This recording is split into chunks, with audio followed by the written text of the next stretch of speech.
But ఇంత సిన్సియర్గా love చేసిన దానికి విడిపోవడానికి కూడా తను చేసింది ఒక చిన్న మిస్టేక్ ఉంది. ఇద్దరు విడిపోనరా?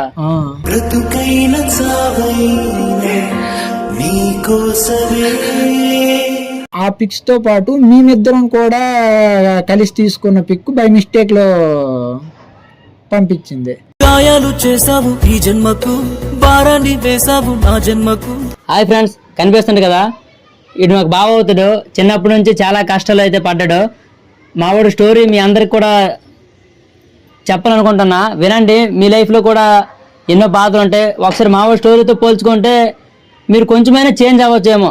మీ బాధలు ఉంటే కొందరు సూసైడ్ చేసుకుందని ఏదో అనుకుంటుంటారు కదా, ఒకసారి మావాడు కాదు వినండి. హాయ్ బావా. హాయ్ రా. ఏంటి చిన్నప్పటి నుంచి ఇప్పటికి ఎన్నో కష్టాలు పడి ఉంటావు కదా? చాలా కష్టాలు పడ్డాను బావా. చాలా అంటే నాకు 4 years ఉండేటప్పుడే మా అమ్మ వాళ్ళు మా నాన్నమ్మ దగ్గర విడిచిపెట్టేసి చెన్నై వెళ్ళిపోయారు.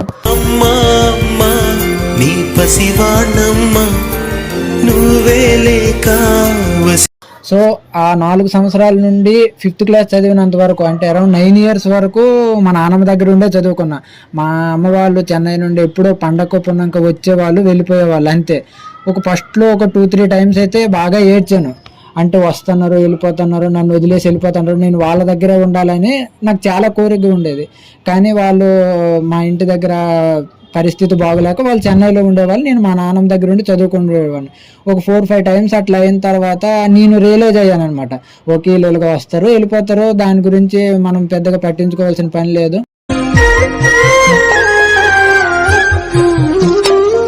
సో వాళ్ళ పని వాళ్ళు చేసుకుంటారు, మన పని మనం చేసుకుందాం అని చెప్పేసి.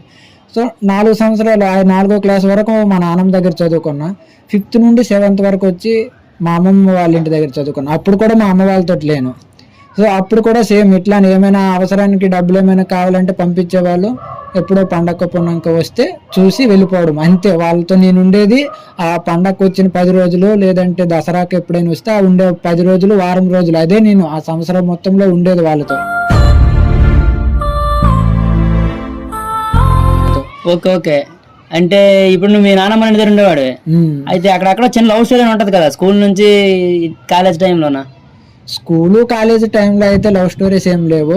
బట్ నేను జాబ్ కోసం అని చెప్పేసి 2016లో హైదరాబాద్ వచ్చా. అంటే యాక్చువల్లీ జాబ్ అనే కాదు, మా చిన్నాన్న అవుట్ ఆఫ్లో ఉంటాడు, ఆయన అవుట్ ఆఫ్ తీసుకొని వెళ్తానంటే నేను జాబ్ కోసం అని చెప్పేసి హైదరాబాద్ వచ్చా.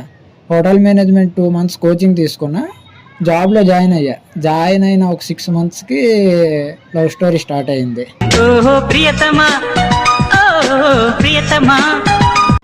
అమ్మాయి లవ్ చేసిందా ఫస్ట్ నువ్వా? యాక్చువల్లీ లవ్ చేసింది అయితే నేనే, బట్ ప్రపోజ్ అయితే అమ్మాయి చేత చేపించుకున్నా. సో అక్కడ నుండి 1 year బాగానే జరిగింది.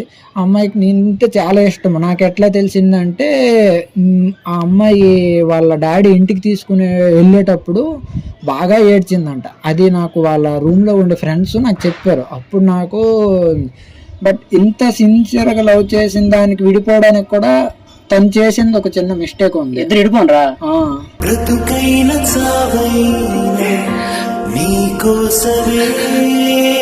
ఏమైంది అసలు, రీజన్ ఏంటి? యాక్చువల్లీ ఇద్దరం బాగానే ఉండే.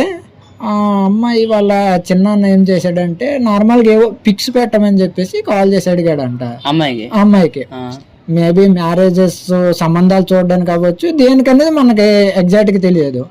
అయితే ఆ అమ్మాయి ఏం చేసిందంటే, ఆ పిక్స్ తో పాటు మేమిద్దరం కూడా కలిసి తీసుకున్న పిక్ బై మిస్టేక్ లో పంపించింది. గాయాలు చేసావు ఈ జన్మకు, భారాన్ని వేసావు నా జన్మకు. పంపించి వెంటనే డిలీట్ చేసింది. కానీ ఈ లోపు వాళ్ళ బాబాయ్ చూసేసినట్టున్నాడు. మరి అన్నయ్య ఎవరైనా చెప్పేస్తే అయిపోయింది కదా. అమ్మాయి ఎవరా?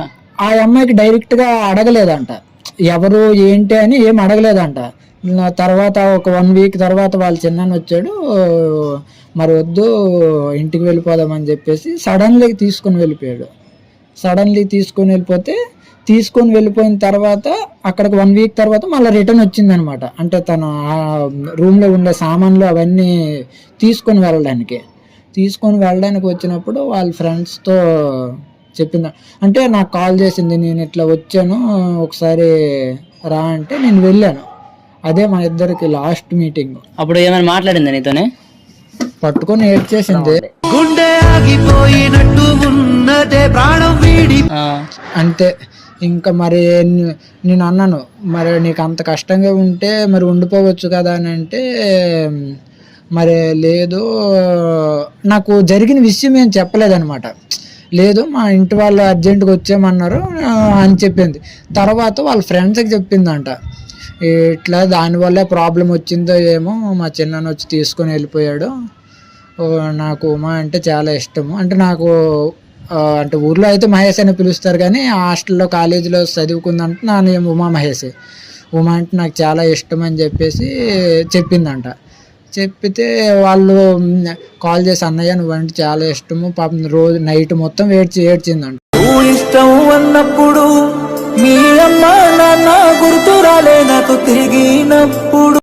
నైట్ మొత్తం ఏడ్చింది, చాలా మిస్ అవుతాను అది ఇది అని చెప్పింది అని చెప్పేసి. బట్ నాకు కూడా అమ్మాయి అంటే చాలా ఇష్టము. ఎందుకనంటే ఎప్పుడు కూడా తను నా దగ్గర నుండి అంటే మనీ పరంగా కానీ గిఫ్ట్స్ పరంగా కానీ ఏం ఆశించలేదు. ఇంక తిరిగి నా కింద తనే ఖర్చు పెట్టేది. ఈవెన్ అంటే బయటికి ఎక్కడికి తినడానికి చేయడానికి వెళ్ళినా కూడా తనే పెట్టేది. నేను ఖర్చు పెట్టింది కూడా చాలా రేర్ అనమాట. అంటే నాతో ఏం ఖర్చు పెట్టనిచ్చేది కాదు, మొత్తం తనే ఖర్చు పెట్టేది. నేను ఉన్నాను కదా, నేను చూసుకుంటాను కదా, అంటే అక్కడోటే తను రియల్గా లవ్ చేస్తుందని చెప్పేసి నేను రియలైజ్ అయ్యా. కాకపోవచ్చే నేను అందగాడిని. ఎందుకనంటే ఫేక్ లవ్ అయితే మన కింద ఖర్చు పెట్టరు, మనతో తిరిగి మనల్ని వాడుకునే విధంగా చూస్తారు, కానీ మన కోసం అంత అయితే చెయ్యరు కదా, సాక్రిఫైజెస్ అయితే చెయ్యరు కదా. తనకు వచ్చే శాలరీలోట మంత్లీ వచ్చేటప్పటికి మాకు శాలరీ వచ్చి అప్పట్లో 7,000, మంత్లీ వచ్చేటప్పటికి నా కిందే 2,000 నుంచి 3,000 వరకు ఖర్చు పెట్టేది. నిన్ను కోరి ఎగసే నా ఊపిరి. సో అంత ఖర్చు పెట్టి నా కింద చేయాల్సిన పని అయితే ఏం లేదు కదా. వాళ్ళ ఇంటికి దూరంగా ఉండి వచ్చి పాపం చాలా. తర్వాత అదే నా లాస్ట్ లవ్ స్టోరీ ఇప్పటి వరకు. అంటే అలాంటి అమ్మాయి నా జీవితంలో అంటే లవ్ చేద్దామన్నా కూడా నాకు దొరకలేదు. ఏదో రోజు నువ్వు వస్తావన్న ఈ ఆశే శ్వాసైన. నేను కూడా అది ఆ బ్రేకప్ అయిన తర్వాత. అది సరే, ఇప్పుడు అమ్మాయి పెళ్ళి అయిపోయిందా?